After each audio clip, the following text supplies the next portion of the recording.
Hello everyone. सो कैसे हो आप? आई होप आप सभी बहुत शानदार, बहुत मज़ेदार और एकदम तैयारी के साथ में काम कर रहे होंगे। और जिस स्पीड से हम काम कर रहे हैं, जिस रफ्तार से हम सिलेबस कवर कर रहे हैं, उसी स्पीड के साथ में आप भी लेक्चर्स, नोट्स और टेस्ट प्रॉपर तरीके से कर रहे हो। ठीक है। तो आज एक नया दिन है और एक नया रिकॉर्डिंग और एक नया लेक्चर। और आज का जो दिन है वो इंटरेस्टिंग इसलिए है क्योंकि आज हम एक नया टॉपिक शुरू कर रहे हैं जिसका नाम है ट्रांसलेशन। अभी तक हम लोगों ने मॉलिक्यूलर बायोलॉजी में कोर फंडामेंटल प्रोसेसेस में रेप्लिकेशन को डिटेल में कवर किया, जिसमें हमने प्रोकैरियोट्स एंड यूकैरियोट्स रेप्लिकेशन को समझा। Then we moved on to the other things which is our transcription. Transcription हमने दोनों बहुत अच्छे से डिटेल में कवर किए। ऑब्वियसली मैंने क्लास 1 क्लास 3 प्रमोटर्स नहीं पढ़ाया उसके अंदर। आफ्टर एग्जाम दिसंबर के बाद में जब डिटेल सीरीज पे काम करेंगे तब उसमें हम लोग डिटेल में डिस्कस करेंगे उसको। फॉर नाउ ट्रांसक्रिप्शन जो सेकंड प्रमोटर का यूकैरियोट्स में, I don't say it is enough, क्योंकि कभी क्वेश्चन 1 और 3 से भी आ सकता है, बट 1 और 3 के मैंने तुमको डायग्राम्स बता दिए थे। ए बी वाला बॉक्स और सी बॉक्स का अरेंजमेंट जो आरआरएनए और डीआरएनए के लिए होता है, जो वो सारी चीजें हम लोगों ने डिस्कस करी। आज हम ये डिस्कस करेंगे कि जो सेंट्रल डोग्मा का लास्ट पोर्शन है जिसमें हम बोलते हैं कि भैया हम लैंग्वेज को ही बदल देंगे, हम न्यूक्लिक एसिड को देख के प्रोटीन डेवलप करने वाले हैं, हम पॉलीपेप्टाइड बनाने वाले हैं। प्रोटीन नहीं बनता, हाँ ध्यान रखना, ट्रांसलेशन का प्रोडक्ट कभी भी प्रोटीन नहीं होता है। ट्रांसलेशन का प्रोडक्ट हमेशा पॉलीपेप्टाइड होता है। वो पॉलीपेप्टाइड जो पोस्ट ट्रांसलेशनल मॉडिफिकेशंस के थ्रू गुजरता है। अब बैक्टीरिया में पोस्ट ट्रांसलेशनल मॉडिफिकेशंस के नाम पे बहुत ज्यादा कुछ नहीं है, बट आपका इधर क्रोमेटिन रिमॉडलिंग में पूरा का पूरा चैप्टर है तुम्हारे लिए, पोस्ट ट्रांसलेशनल मॉडिफिकेशंस और ये सारी चीजों को लेके, स्टोन्स वगैरह कैसे काम करते हैं वो सब। तो पोस्ट ट्रांसलेशनल मॉडिफिकेशंस जब उस प्रोटीन के अंदर होते हैं, आई मीन पॉलीपेप्टाइड के अंदर होते हैं, तब जाके उसकी जब फंक्शनल फोल्डिंग फॉर्म क्रिएट होती है और जब वो फंक्शंस करने लगता है, तब जाके उसको प्रोटीन कहा जाता है। तो इंटरव्यू पर्सपेक्टिव से ये इंपॉर्टेंट है कि आप इस चीज का ध्यान रखें कि ट्रांसलेशन का प्रोडक्ट पॉलीपेप्टाइड होता है। वो पॉलीपेप्टाइड आगे जाके प्रोटीन बनाता है जब वो फंक्शनल अपने स्ट्रक्चरल में और फोल्डेड फॉर्म में आ जाता है। ठीक है, ओके भाई साहब, लेट्स स्टार्ट। तो अभी आज की कहानी में हमको पता है कि ये हमारा डे 17 है आज, है ना। We are going to day 17। थोड़ा सा इसको और साइड में भरा कर ले, ठीक है। तो ये डे 17 है। डे 60 की हमारी 60 दिन की पूरी फ्री सीरीज चल रही है, जिसमें नोट्स एंड टेस्ट्स आपको टेलीग्राम पे मिल जाएंगे, डिटॉक्स बायोलॉजी के ऑफिशियल चैनल पे, वहां जाके आप इसको एक्सेस कर सकते हो। This is your molecular biology day 5। और जैसा कि मैंने पहले ही बोला था कि इसमें थोड़ा सा हम ज्यादा दिन देंगे क्योंकि ये थोड़ी सी कोर यूनिट है, बाकी यूनिट में भी इसका क्या है, ओवरलैप है। सीरीज किसके लिए है ये? If you are serious CSIR NET aspirant और serious GGW bills and IIT JAM aspirant, क्योंकि रेगुलर रोज का रोज लेक्चर है, रोज का रोज काम करना है, रोज का रोज टेस्ट देना है, रोज का रोज नोट्स पढ़ना है, तो इसलिए आसान तो नहीं होगा। सीरियसनेस तो भैया चाहिए ही चाहिए। What are we going to discuss today? पढ़ने के वाले हैं आज अपन। तो पढ़ने वाले हैं अपन बहुत इंटरेस्टिंग चीज जिसका नाम है ट्रांसलेशन। पहली चीज हम ये समझेंगे कि ट्रांसलेशन और ट्रांसक्रिप्शन एक दूसरे से कैसे डिफर करता है। ये ट्रांसक्रिप्शन है, ये ट्रांसलेशन है, how it is different from each other. Then we will be discussing about translation in prokaryotes, how prokaryotes perform the translation process, and the part 2 of this lecture we will be covering the translation in eukaryotes। मैंने specifically इनको दो दो parts में बनाया। मैं चाहता तो एक एक पार्ट में 1.5 घंटे या 1.25 घंटे 1.5 घंटे का लेक्चर रिकॉर्ड कर सकता था, बट तुम बर्स्ट हो जाओगे उसके अंदर, एग्जॉस्ट हो जाओगे, दिमाग में कुछ घुसेगा नहीं और कंफ्यूजन होगा वो अलग। इसीलिए पहले प्रोकैरियोट्स को बहुत अच्छे से कवर करो, उसको याद करो, उसके बाद यूकैरियोट्स पढ़ो और फिर कंपेयर करो। अरे बस जैसे अगर तुम ध्यान दोगे तो मैंने सभी लेक्चर्स में थोड़े बहुत कंपेरिजन डाले हैं जो रिलेट है ना, तो तुम भी इस हिसाब से कंपेयर करो, लॉजिकली सोचो, थिंक करो। सिर्फ पढ़ने से, सुनने से, यूट्यूब देखने से कुछ नहीं होने वाला है सर, इस बात को समझना, है ना। चलो आते हैं अपन। What is translation? Definition translation की अगर अपन बात करें, ट्रांसलेशन का सीधा सीधा मतलब यह है कि जो इंफॉर्मेशन आपको डीएनए से ट्रांसक्रिप्शन होने के बाद एमआरएनए की फॉर्म में, जिसको आप ट्रांसक्रिप्ट कह सकते हो, उस फॉर्म में मिली थी, उस इंफॉर्मेशन की बदौलत आप क्या करोगे, राइबोसोम्स को यूज करके कोई प्रोटीन सिंथेसाइज करोगे, जिसका हम क्या बोल रहे हैं अभी, पॉलीपेप्टाइड सिंथेसाइज करोगे। यही है ट्रांसलेशन। तो एमआरएनए की मदद से, which is your messenger RNA, और सिर्फ एमआरएनए नहीं होगा, इसके अंदर आपको टीआरएनए भी लगेगा और आरआरएनए भी लगेगा, क्योंकि राइबोसोम बनाने के लिए आपको आरआरएनए चाहिए।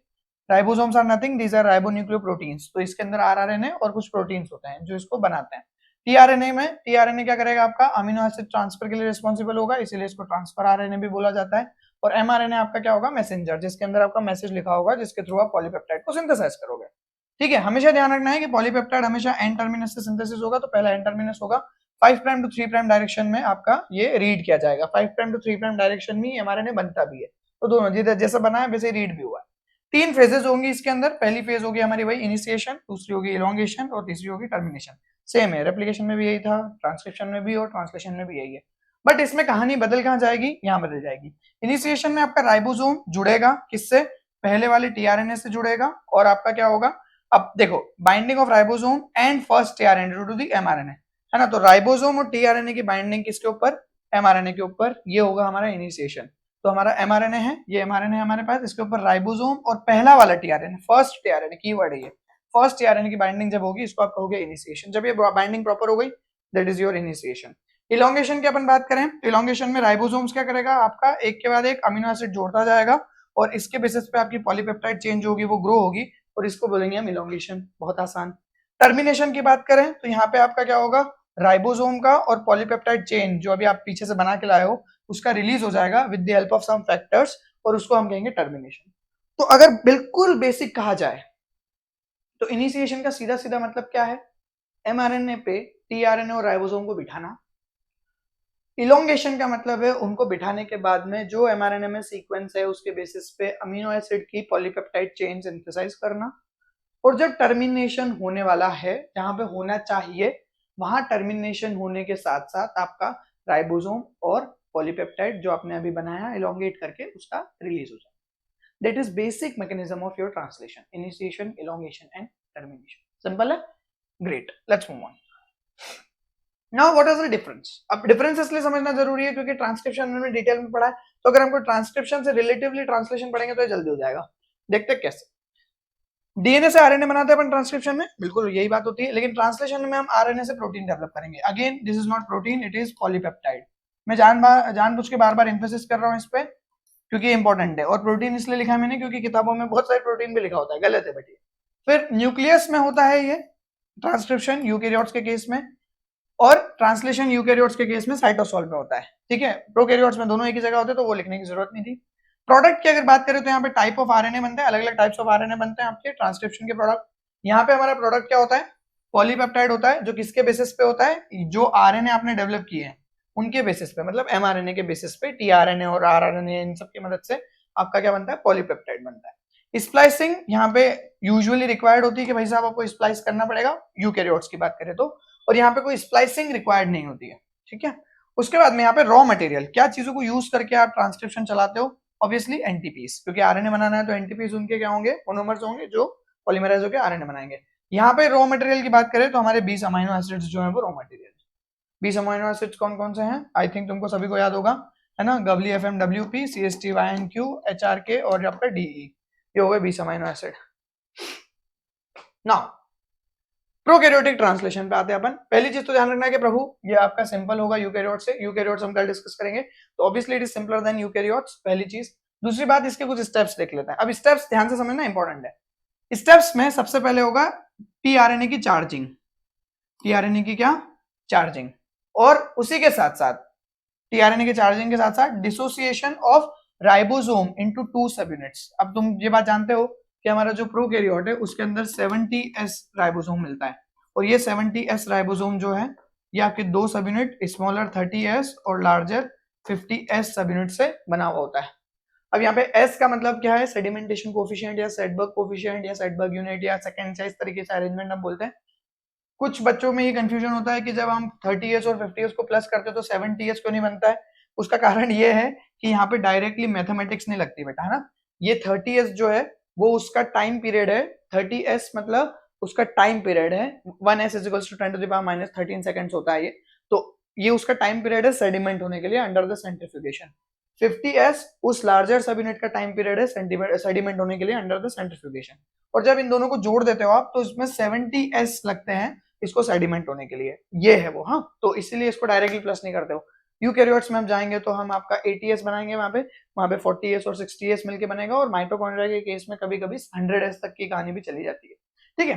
तो ये तो हो गई बात आपकी बेसिक सी एस के बारे में। तो राइबोसोम जो होगा वो आपका 2 सब यूनिट में ब्रेक हो जाएगा, अपनी स्मॉलर सब यूनिट और लार्जर सब यूनिट। ये पहली प्रोसेस होगी, चार्जिंग करना है टीआरएनए की और डिसोसिएट करना है राइबोसोम को अपने दोनों सब यूनिट में। फिर आएगा इनिशिएशन। इनिशिएशन में हमारे पास में कुछ फैक्टर्स होंगे जिनको हम इनिशिएशन फैक्टर्स बोलेंगे, इनिशिएशन फैक्टर 1 2 3। उसके बाद में इलोंगेशन, इलोंगेशन में भी कुछ फैक्टर्स लगेंगे जिनको हम बोलेंगे इलोंगेशन फैक्टर्स, जिसमें elongation factor TU, TS and G important होंगे। मतलब 3 ही होते हैं। हाँ, उसके अलावा टर्मिनेशन में आपका क्या होगा, यहाँ पे रिलीज फैक्टर्स लगेंगे, तो release factor 1, release factor 2 and release factor 3, ये 3 इंपॉर्टेंट होंगे। जब भी तुम रिवीजन करो प्लीज इसको नोट डाउन कर लेना अच्छे से, ये इंपॉर्टेंट स्लाइड है, इसको अपने नोट में लिख लेना। और जब तुम इसको रिवाइज करो ट्रांसक्रिप्शन को, तो ये सॉरी ट्रांसलेशन को, तो ये तो रिवाइज करके जाना ही जाना है, ठीक है। बाकी पूरी प्रोसेस तो मैं समझा ही दूंगा। अब आ जाते हैं टीआरएनए की चार्जिंग पे। बट टीआरएनए को चार्ज करने से पहले ये समझना जरूरी है कि टीआरएनए भला क्या है। तो ऐसा टीआरएनए जो है ये आपका एक सिंगल 70 to 100 न्यूक्लियोटाइड चेन का क्या होता है, एक इस तरीके का स्ट्रक्चर होता है। एक और चीज समझना भाई साहब, टीआरएनए जो है ये जो ऊपर बना रखा है मैंने, ये है इसका क्लोरलीफ मॉडल। क्लोरलीफ मॉडल जो कि आपका किसने दिया था, ये दिया था आपके हॉले ने, हॉले या होली जो भी तुम उसको बोलते हो, हॉली है ना, तो उन्होंने दिया था ये। अब देखना टीआरएनए का ये जो मॉडल है ये 2D मॉडल है। कैसा मॉडल है ये, 2 डायमेंशनल मॉडल है। बट एक्चुअली टीआरएनए होता कैसा है, 3 डायमेंशनल, ध्यान रखना। तो एक्चुअली स्ट्रक्चर तो होता है 3D, बट उसको एक्सप्लेन करने के लिए हम 2D मॉडल बनाते हैं जो कुछ ऐसा दिखता है। 3D कैसा दिखता है वो भी देख लो एक बार। ये तुम्हारा 3D टीआरएनए यहाँ पे, ये पूरा का पूरा 3D टीआरएनए है और इसका ये 2D मॉडल है। अरे बात समझ में, सिंपल है। नाउ सी, यहाँ पे हमारे पास क्या क्या होती है, यहाँ पे अलग अलग फंक्शनल आर्म होती है इसकी। जैसे हमारे लिए जो 2 इंपॉर्टेंट आर्म्स है वो ये वाली है, एंटीकोडोन आर्म जो आपकी कोडोन के साथ में कॉम्प्लीमेंटरिटी शो करेगी और अल्टीमेटली हम इसका यूज करेंगे आगे चल के, और एक्सेप्टर आर्म जिसपे आप अमीनो एसिड को जोड़ते हो। फिर ये टी आर्म और डी आर्म क्या होती है, तो टी जो होती है ये टी साइज सी आर्म होती है, इसके अंदर हमारा मॉडिफाइड साइटोसिन होता है, और आपका ये डाइहाइड्रोयूरिडीन होती है, तो इसमें भी आपका जो यूरासिल होता है वो मॉडिफाइड होता है। तो ये 2 एग्जांपल्स तुम याद रख सकते हो for modified basis. Modified nitrogenous bases कहाँ मिलता है, तो टीआरएनए के डी आर्म और टी आर्म में मिलते हैं। और ये एक वेरिएबल आर्म होती है, वेरिएबल आर्म अलग अलग टीआरएनए में छोटा मोटा चेंज होती रहती है। अब इसको ध्यान से समझना इंपॉर्टेंट है। अगर तुम ध्यान से देख रहे हो तो यहाँ पे लिखा हुआ है डिस्क्रिमिनेटर बेस, तो बेसिकली आपका जो 3 प्राइम एंड है, अब इसको बहुत ध्यान से समझना इंपॉर्टेंट है भैया। ये एक्सेप्टर आर्म का जो 3 प्राइम एंड होता है ना, उस पे आपकी एक सीक्वेंस मिलती है, यहाँ पे देखो ACC। ये जो ACC का एडेनिन है, 3 प्राइम एंड पे जो एडेनिन है, इसी से आप अमीनो एसिड्स को बाइंड करवाओगे।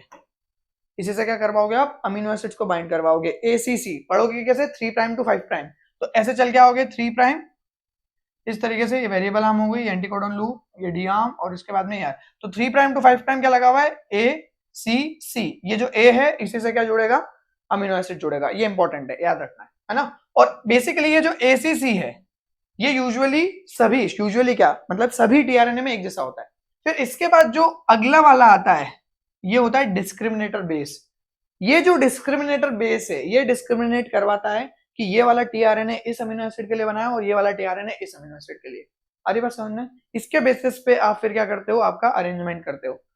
अरे बात समझ में, हमारे पास 64 कोडॉन्स है, तो इसके लिए हमारे पास में 64 टीआरएनए नहीं है, लेकिन हाँ 61 है। अभी बात करूंगा ऐसा क्यों, तो 61 टीआरएनए होते हैं और उसके अंदर ये एसीसी अरेंजमेंट सब में सेम है। आगे बात समझ में। अब सवाल उठता है चार्जिंग कैसे करनी है, तो पहले एक बेसिक का मतलब और समझ लो कि टीआरएनए वर्किंग कैसे कर रहा है। ये हमारा टीआरएनए, सपोज इस पे एलेनिन जुड़ा हुआ है, एलेनिन के लिए हमारे पास में सीजीयू एंटीकोडोन है। अब सीजीयू एंटीकोडोन है तो इस तरीके से आया। अब सपोज करो यहाँ पे ये अमीनो एसिड जुड़ रहे हैं, देखो अब यहाँ पे ये कोडॉन्स है हमारे ट्रिपलेट में कोडॉन। अभी बात करूंगा ट्रिपलेट पे क्यों है कोडॉन, क्यों डबलेट या क्वाड्रेट नहीं है, उस पर भी बात करेंगे। फिर राइबोसोम है, ये कोडॉन से अपने, और ये इस तरीके से आपके क्या हो रहा है। अब यहाँ पे एक इंटरेस्टिंग पॉइंट समझना, जंप कैसे हो रही है। आपका ये वाला टीआरएनए पहले से था, इसके ऊपर ये पूरी पॉलीपेप्टाइड लगी हुई है, अगला टीआरएनए आता है और पॉलीपेप्टाइड उठ के अगले वाले अमीनो एसिड पे जंप मार देती है। अब मेरा काम है तुमको यही चीज समझाना।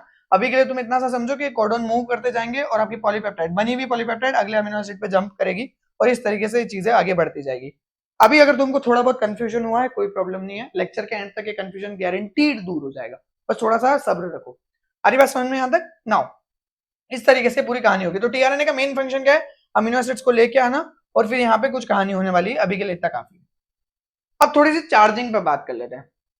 चार्जिंग का मतलब होता है कि अमीनो असाइलेशन ऑफ टीआरएनए। मतलब क्या होगा, इसका असाइलेशन होगा। असाइलेशन मतलब असाइल ग्रुप इसके अंदर ऐड होगा और वो क्या होगा, अमीनो एसिड होगा। अमीनो असाइल मतलब अमीनो एसिड होगा। कैसे होगा, इसके लिए आपको एक एंजाइम लगता है जिसका नाम होता है अमीनो असाइल टीआरएनए सिंथेटेस। और क्योंकि हमारे पास 20 अमीनो एसिड है तो हमारे पास 20 अमीनो असाइल टीआरएनए सिंथेटेस भी होते हैं। ठीक है। दूसरी चीज यहाँ पे होता क्या है, बेसिकली यहाँ पे 2 प्रोसेसेस चलती है बेसिकली। पहले आपका अमीनो एसिड जो है वो एएमपी के साथ बाइंड करके अपने आप को एक्टिवेट करवाता है, और जब वो अपने आप को एक्टिवेट करवा लेता है तो फिर ये जो अमीनो एसिड है ये ट्रांसफर कर दिया जाता है आपके किसके ऊपर, टीआरएनए के ऊपर। अब ये बहुत ही रेगुलेटेड प्रोसेस होती है, कौन सा वाला टीआरएनए किस अमीनो एसिड के साथ बैठेगा ये बहुत रेगुलेटेड होती है, इसलिए इसको सेकेंडरी जेनेटिक कोड भी कहा जाता है, सेकेंडरी जेनेटिक कोड भी कहा जाता है। ठीक है, किसको, कौन सा वाला अमीनो एसिड किस टीआरएनए के साथ बैठेगा, और ये डिसाइड कौन कर रहा है, अमीनो एसिड टीआरएनए सिंथेटेस। अब थोड़ी सी वर्किंग समझ लो कैसे होता है। मान लो ये हमारे पास में एंजाइम है अमीनो एसिड टीआरएनए सिंथेटेस, या भी ब्लॉक फ्री है। अब क्या हुआ, इसके अंदर एटीपी लिया आपने, एटीपी और अमीनो एसिड दोनों जोड़ दिए। अब देख अमीनो एसिड के साथ में एटीपी जुड़ा हुआ है, यहां से आपका एटीपी जो है, एक बहुत इंटरेस्टिंग रिएक्शन होती है यहाँ पे, देखो मैंने यहाँ पे लिखा हुआ है एएमपी, जो एटीपी जो है वो एएमपी में कन्वर्ट होता है, मतलब दो एटीपी यहाँ पे हम बायोकेमिकली यूज करेंगे और दो एटीपी यूज करके हम दो एटीपी बनाएंगे बायोकेमिकली, बट एक्चुअली रिएक्शन क्या है, एक एटीपी से एएमपी बन गया। तो अब यहाँ पे क्या होगा, देखो ये दो पायरोफॉस्फेट बाहर निकल गए और यहाँ पे क्या हो गया, आपका अमीनो एसिड जो है वो अपनी अमीनो एसिड टीआरएनए सिंथेटेस के साथ जुड़ा हुआ है और आपके साथ में ये एएमपी जुड़ा हुआ है, दिस इज योर एएमपी। अब आता है टीआरएनए, ये आया टीआरएनए, टीआरएनए आने के बाद में अपनी जगह पे बैठ गया और टीआरएनए के आने के साथ में अब जो एएमपी है वो डिसोसिएट हुआ और एएमपी ने जो आपका एक्टिवेटेड अमीनो एसिड था उसको ट्रांसफर कर दिया किस पे, 3 प्राइम एसीसी पे, ए पे ट्रांसफर कर दिया।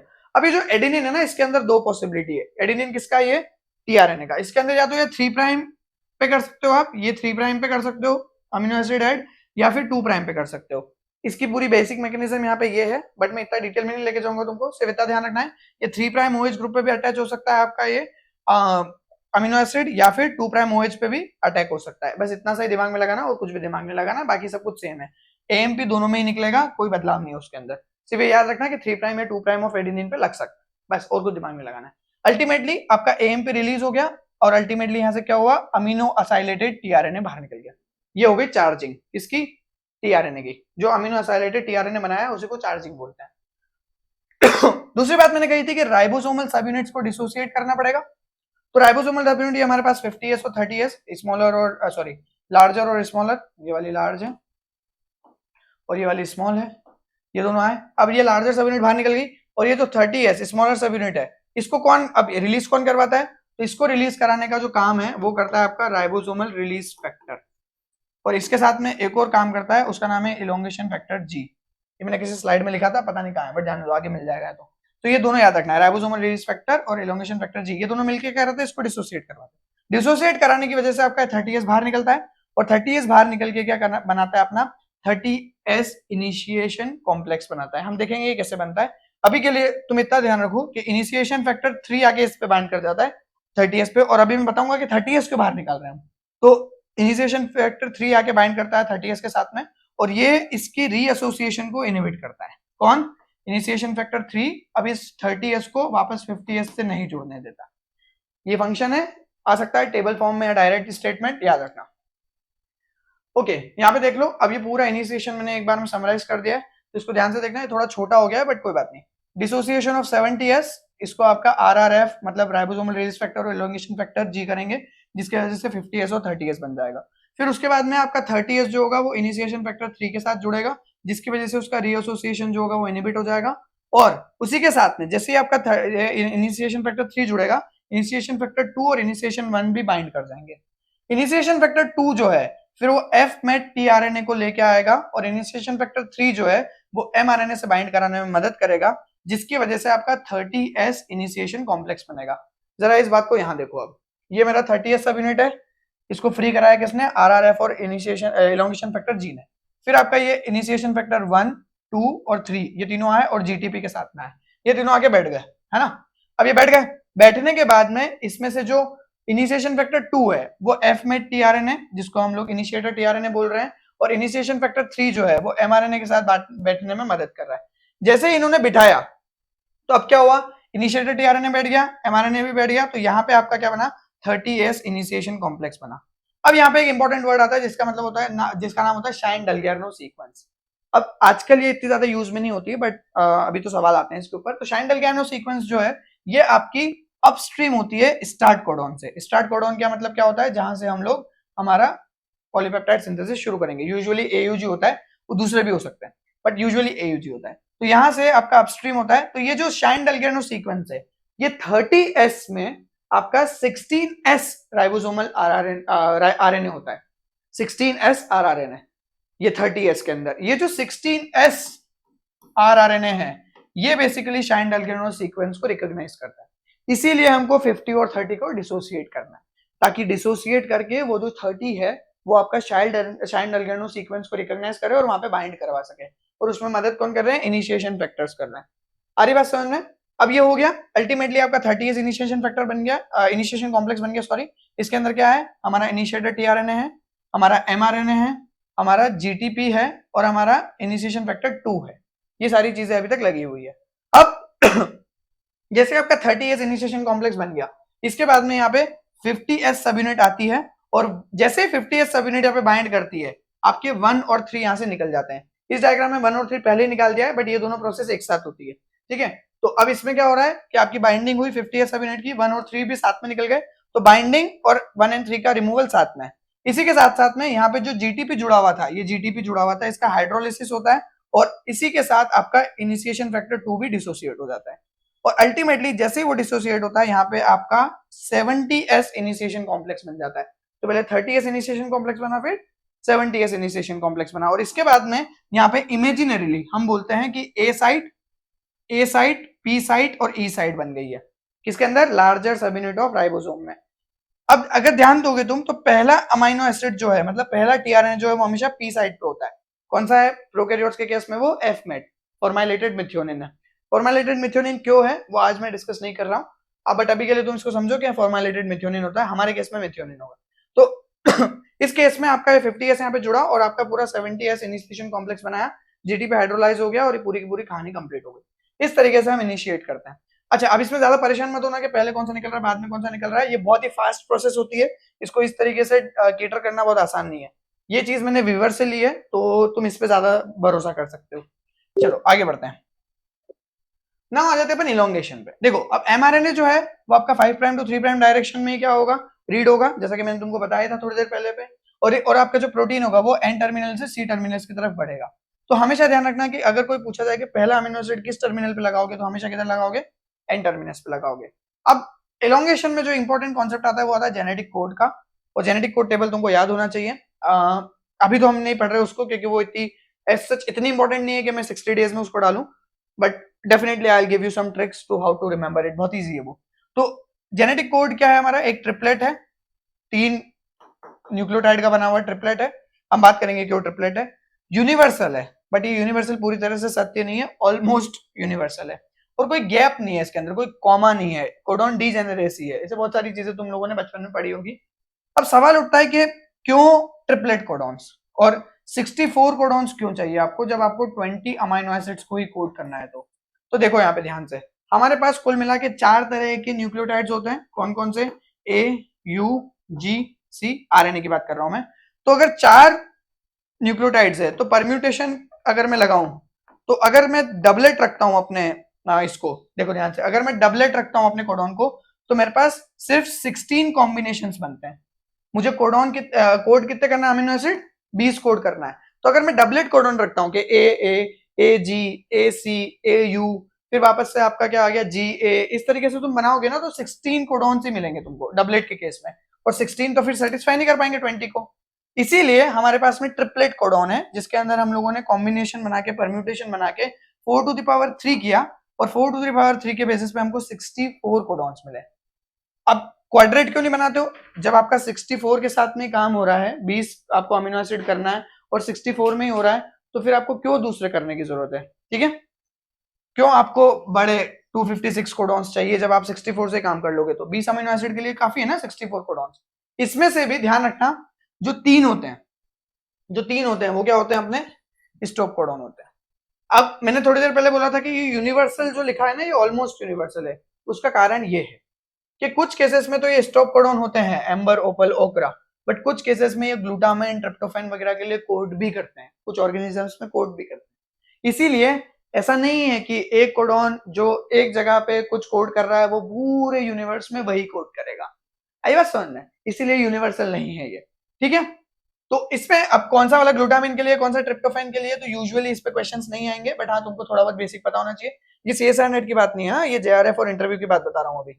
नाउ यहाँ पे UAG जो है, सॉरी UGA जो है, इस पे सवाल आया था अभी लास्ट टाइम CSR पे, जो सेलेनोसिस्टीन अमीनो एसिड कोड करने के लिए रिस्पॉन्सिबल होता है, बट डायरेक्टली कभी भी सेलेनोसिस्टीन कोड नहीं होता, वरना हम बोलते हैं कि 21 अमीनो एसिड जेनेटिक कोड से कोड हो जाते हैं। इसका कारण ये होता है कि UGA के लिए, अब इसको हम स्टॉप कोडॉन क्यों बोल रहे हैं ये भी समझ लो, इसको वैसे टर्मिनेशन में बताऊंगा मैं, बट स्टॉप कोडॉन इसलिए बोल रहे हैं क्योंकि इसके लिए हमारे पास में कोई भी रिकॉग्नाइजेबल टीआरएनए नहीं है, ठीक है, बस इतना अभी के लिए काफी। नाउ आ जाते हैं अपन इसमें समझ में आया, तो इलोंगेशन में हमारे पास में जेनेटिक कोड के बारे में बात चल रही है, इसके अंदर क्यों जेनेटिक कोड 64 है वो मैंने तुमको बता दिया, और उसके बाद में मैंने तुमको बता दिया कि बेसिकली हमारे पास में तीन क्या है, मैंने थोड़ी देर पहले बोला था ना कि 64 टीआरएनए नहीं है, 61 टीआरएनए है, क्योंकि तीन के लिए टीआरएनए नहीं है हमारे पास, ठीक है। अब आ जाते हैं इलोंगेशन फैक्टर्स पे, तीन मेजर इलोंगेशन फैक्टर है, इलोंगेशन फैक्टर TU, TS और G, और इनकी साइक्लिंग बार बार चलती है। कैसे चलती है जरा इसको समझ लो, देखो यहां से शुरू करते हैं। हमारे पास में ये अरेंजमेंट था, पीछे इनिशिएशन से बात करके आए थे हम, यहाँ पे इनिशिएशन में इस तरह से बनाया था अपन ने, अब इनिशिएशन में इस तरह से बनाया था, तो हमारे पास में P साइड पे पहला वाला अमीनो एसिड बैठा हुआ है, और अब क्या होगा यहाँ पे MTA साइड है और MTE साइड है, EPA, E का मतलब क्या होता है आपका एग्जिट साइड, P का मतलब पेप्टाइडल ट्रांसफरेट वाली साइड, और A मतलब एक्सेप्टर वाली साइड, जहां से आपके अमीनो एसिड घुसेंगे। नाउ अब क्या होगा, इलोंगेशन फैक्टर TU GTP की मदद से आपका दूसरा वाला अमीनो असाइलेटेड टीआरएनए लेके आएगा, सेकंड कोडॉन के लिए जो होगा उसको लेके आएगा, और वो यहाँ पे सेकंड कोडॉन के सामने उसको A साइड पे बिठा देगा, सेकंड वाले अमीनो एसिड के साथ में टीआरएनए को, और यहाँ पे ये बनाएगा टर्नरी कॉम्प्लेक्स, इसको बोलते हैं TERNARY ternary complex. Ternary complex में आपके पास में TU है, GTP है, दोनों टीआरएनए पहला वाला और दूसरा वाला दोनों बैठे हुए हैं, और आपका ये अरेंजमेंट बना हुआ है। अब क्या होगा यहाँ पे अल्टीमेटली आपका इलोंगेशन फैक्टर TU जो है उसका GTP हाइड्रोलाइज होगा, ये हाइड्रोलाइज हो गया, और यहाँ पे आपका क्या होगा, ये TU बाहर निकल जाएगा। अब इसकी रिसाइकलिंग करना है हमको, क्यों, ताकि अगला वाला भी अमीनो एसिड, जब अमीनो एसिड थर्ड आए तो उसके लिए भी टीआरएनए आएगा, और उसको टीआरएनए को भी तो बिठाना पड़ेगा वापस से, तो उसके लिए आपको फिर TU चाहिए होगा GTP बाउंड कंडीशन में। इसको रिसाइकल करने का काम करता है इलोंगेशन फैक्टर TS।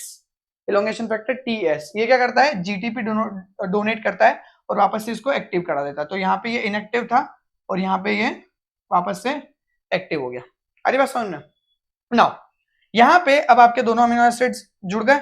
यहाँ पे अब क्या होगा, जो लार्जर सब यूनिट है आपकी, जिसको आप 50S सब यूनिट बोल रहे हो, उसका 23S rRNA जो है उसके अंदर पेप्टाइडल ट्रांसफरेज एक्टिविटी होती है। क्या होती है, पेप्टाइडल ट्रांसफरेज एक्टिविटी, और पेप्टाइडल ट्रांसफर मतलब यहाँ से ये पेप्टाइडल ट्रांसफरेज एक्टिविटी करेगा, जिसकी वजह से, अब ध्यान से सुनना, जो पहला वाला अमीनो एसिड था वो आपका जंप करवा दिया जाएगा सेकंड वाले अमीनो एसिड पे, मतलब P साइड से जंप करा दी जाएगी A साइड के ऊपर, जंप करा दी, देखो ये अमीनो एसिड यहाँ चला गया और ये टीआरएनए खाली हो गया। अब ये टीआरएनए खाली है, अब ये टीआरएनए खाली है तो इसको हमको E साइड पे लाना पड़ेगा एग्जिट करवाने के लिए, तो यहाँ पे हमारे पास में आएगा इलोंगेशन फैक्टर G। ये भी GTP की मदद से क्या करेगा, अपने एक राइबोसोम को आगे बढ़ाएगा। ध्यान रखना है इसके G के बिना भी राइबोसोम आगे बढ़ सकता है, बट G जो है उसके साथ में ज्यादा एफिशिएंट हो जाता है, जल्दी काम कर पाता है। तो अब यहाँ पे ये थोड़ा आगे बढ़ा, अब क्या होगा, जैसे ये आगे बढ़ेगा हमारा जो खाली टीआरएनए है, अब यहाँ पे इसका GTP हाइड्रोलाइज होगा, GTP हाइड्रोलाइज होते ही आपका एक कोडॉन से शिफ्ट हो जाएगा राइबोसोम, और जब ये शिफ्ट होगा तो आपका जो A साइड पे था ये P साइड पे था और E साइड पे था, तो E साइड खाली थी, अब E साइड पे आपका खाली वाला टीआरएनए आ जाएगा, P साइड पे जहां पे आपका खाली वाला टीआरएनए था वहां पे आपका ये अमीनो एसिड्स हो जाएंगे, और आपका इलोंगेशन फैक्टर G जो था वो आपका A साइड के यहाँ पे आ जाएगा। इस तरीके से आपका ये अरेंजमेंट होगा, और यहाँ पे आपका इलोंगेशन फैक्टर G निकल जाएगा और डिस्चार्जिंग हो जाएगी टीआरएनए की, मतलब जो खाली टीआरएनए वो बाहर निकल गया। वापस से फिर कहानी शुरू हो जाएगी, अब थर्ड वाला होगा, फिर वापस से TU TS G, इस तरीके से लगातार चलता रहेगा प्रोसेस, कब तक, जब तक टर्मिनेशन की कहानी नहीं आती है। तो तीन प्रोसीजर चल रहे हैं, पहली प्रोसीजर में हमारे पास में ये है अरेंजमेंट, दूसरा पेप्टाइडल बॉन्ड फॉर्मेशन है, और तीसरा ट्रांसलोकेशन है। इस तरीके से आप इलोंगेट करते हो किसको, आपके किसको, ट्रांसलेशन को, मतलब पॉलीपेप्टाइड को। नाउ टर्मिनेशन, आखिरी पॉइंट, इसके अंदर तीन रिलीज फैक्टर बहुत इंपॉर्टेंट हो जाएंगे। अब देखो अंबर जिसको UAG बोल रहे हैं, ओपल UGA और ओक्रा UAA, इनके लिए हमारे पास में कोई भी रिकॉग्नाइज्ड टीआरएनए नहीं है, मतलब ये कोई भी अमीनो एसिड नहीं लाके दे सकते हमको, बट रिलीज फैक्टर जो होते हैं, अब क्या होता है ना, जैसे ही आपका ये राइबोसोम है, ध्यान से समझना इसको थोड़ा सा, अब यहाँ पे क्या है, ये A साइड खाली है, तो यहाँ पे क्या है, A साइड जैसे खाली होती है ना तो राइबोसोम वेट करता है किसके लिए, टीआरएनए के लिए आने के लिए, कि भैया लाओ अमीनो एसिड लाओ, अब आगे बढ़ना है कि नहीं बढ़ना है, तो वो वेट करता है। अब क्योंकि कोई अमीनो एसिड यहाँ पे आ ही नहीं रहा है, जब यहाँ पे स्टॉप कोडॉन आ गया, फॉर एग्जाम्पल अब यहाँ पे ना स्टॉप कोडॉन है, इस जगह पे क्या है अब स्टॉप कोडॉन है, आपको टीआरएनए आ ही नहीं रहा है यहाँ पे, तो ए साइट हमेशा खाली है, तो यहाँ पे पॉज हो जाता है, क्या हो जाता है, पॉज। और पॉज होने के साथ ही यहाँ पे एक चीज और जुड़ जाती है, जो वहां पे क्योंकि खाली हो गई ये साइड, जैसे ही वहां पे पॉज होता है थोड़ी देर के लिए, वहां पे रिलीज फैक्टर बाइंड कर जाते हैं। तो कौन सा रिलीज फैक्टर, जो रिलीज फैक्टर 1 है वो अंबर और ओकरा के लिए रिस्पॉन्सिबल होता है, मतलब अगर यूएजी आ गया सामने तो वो जुड़ जाएगा, या फिर अगर यूएए आ गया तो वो जुड़ जाएगा रिलीज फैक्टर 1। रिलीज फैक्टर 2 भी यूएए और यूजीए के सामने जुड़ सकता है ना। और रिलीज फैक्टर 3 इन दोनों को, ये एक जी प्रोटीन होता है बेसिकली, जो आपका क्या करता है, इन दोनों की मदद करता है राइबोसोम को डिसोसिएट होने में और डिसोसिएट करने में। तो राइबोसोम से डिसोसिएट होना पड़ेगा ना रिलीज फैक्टर को, ताकि राइबोसोम आगे जाके दूसरी अपनी प्रोसीजर्स कर सके। तो बेसिकली इस तरीके से हमारे रिलीज फैक्टर्स काम करते हैं, बट बिना डायग्राम के समझना मुश्किल है, तो एक बेसिक डायग्राम समझ लो। अब ये जो रिलीज फैक्टर ये कर क्या रहे हैं, बेसिकली है ना, ये क्या कर रहे हैं, राइबोसोम की एक्टिविटी को बदल दे रहे हैं। राइबोसोम जो अभी तक पेप्टाइडल ट्रांसफेरेज एक्टिविटी कर रहा था, वो अल्टीमेटली पेप्टाइडल हाइड्रोलिसिस एक्टिविटी पे चला जाता है। यहाँ पे देखो रिलीज फैक्टर बाइंड हुआ, देखो binding of release factor, conformational change, उसके अंदर कॉन्फर्मेशनल चेंज आया और उसने पेप्टाइड को रिलीज करवाया। कैसे, उसने टारगेट किया, रिलीज फैक्टर ने किसको टारगेट किया, peptidyl transferase activity, P side पे पेप्टाइडल ट्रांसफेरेज एक्टिविटी है, यहाँ पे पेप्टाइडल हाइड्रोलिसिस एक्टिविटी करवाया और पेप्टाइड को डिसोसिएट करवा दिया। इस तरीके से तुम्हारा होता है termination of translation in prokaryotes. मजा आया है ना, मजा आया कि नहीं आया पहले बताओ, तो या कमेंट में बताओ अगर मजा आया तो, नहीं तो फिर कोई दिक्कत वाली बात नहीं है, और इंप्रूवमेंट की जरूरत हो तो वो भी बताओ। बिल्कुल खुले दिलों से खुले हाथों से मैं उस चीज को एग्री करता हूँ कि मेरे अंदर बहुत इंप्रूवमेंट की जरूरत है, अभी आप लोग ही बताओगे वो। ठीक है, तो इसी के साथ आपसे विदा लेते हैं, मिलते हैं कल। और कल मैं तुमको एक इंटरेस्टिंग कॉन्सेप्ट पढ़ाऊंगा जिसको बोलते हैं यूकैरियोटिक ट्रांसलेशन, और उसके बाद में एक लेक्चर और रखेंगे हम मोल बायो का, जिसमें मैं जीन रेगुलेशन पे बात करूंगा, ऑपेरॉन्स वगैरह कैसे काम करते हैं, यूकैरियोटिक जीन रेगुलेशन कैसे होता है, थोड़े क्वेश्चंस उससे भी अच्छे बन जाते हैं। और इसी के साथ मिलते हैं कल। Thank you for your time and see you tomorrow, ठीक है ना, एंड ऑब्वियसली हमेशा, ठीक है, चलो भैया, बाय बाय।